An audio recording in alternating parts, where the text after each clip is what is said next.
আমারে মহান আল্লাহ ডিউটি করায়। কি ডিউটি করে? যে কোনো জায়গায় যা কিছু হয় উনি এসে বলে, আর এটার উত্তর আমি দেই, আবার উনিও আমি জিজ্ঞেস করলে উনি আমার সেই উত্তরটা দেয়। আপনি কি আল্লাহর সাথে সরাসরি কথা বলেন? হ্যাঁ, সারাদিনই ওনার সাথে আমি কথা বলতে পারি। আজকে কি কি কথা হয়েছে আল্লাহর সাথে আপনার? আমার আল্লাহর সাথে, প্রিয় দর্শক, আমার পাশে যাকে দেখছেন তার কথাবার্তাগুলো শুনলে আপনি হয়তো অবাক হইতে পারেন, কিন্তু হ্যাঁ, এর কথাবার্তাগুলো কিন্তু বাস্তব কথা। আমরা দেরি না করে তার মুখে কিছু কথাবার্তা শুনবো, কেন সে এই বেশে আছে বা কেন এত জনবহুল এলাকার ভিতরে একজন নারী মানুষ এখানে দাঁড়ায় আছে। আপনার নাম কি? আমার নাম সারা জাহান জাহানারা। সারা জাহান জাহানারা। হ্যাঁ। আপনার বাড়ি? আমার কোনো বাড়ি নাই, ঘর নাই, দুয়ার নাই। আমার কার্ডের ভিতর দেখবা কোনো আমার কোনো ট্যাক্সের টাকা চলে না। চলে না? না। আর আপনি কি গান গাইতে পারেন? না। কি পারেন আপনি? আমি কিছুই পারি না। আমার শুধু ডিউটি করায়।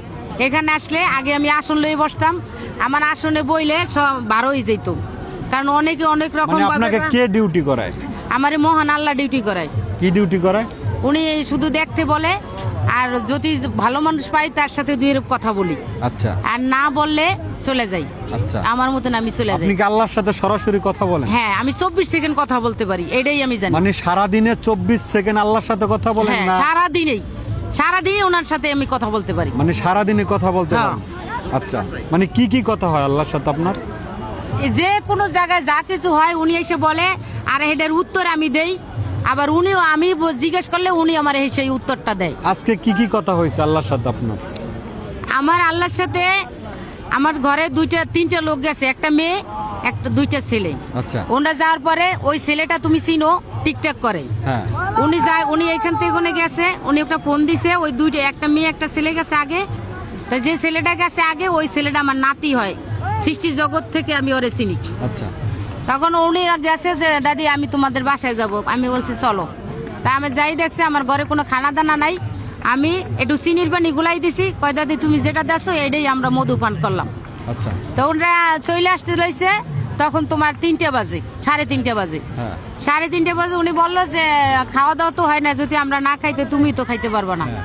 তাই ওনারা নিয়ে গেল আমার একটা হোটেলে, কারণ ভত্তা ভাত দিয়া ওনারা খাওয়াইয়া ওনারা 2-3 জন চলে আইছে, আর আমি বাসায় গিয়ে শুয়ে রয়েছি। শোয়ার পরে ওই আইজান দেশে আসর আইজান দেশে নামাজ পড়তে বইলাম। তাই আমি বললাম যে আমি আজকে দরবারে যাব না।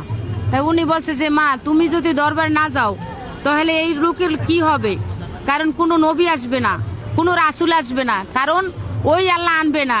কারণ উনি এই কথাই বলছে, ইহুদিতে দুনিয়া বইরে গেছে, নাফরমানে বইরে গেছে, এই পৃথিবীটা পাপে জড়ো জড়ো হয়ে গেছে।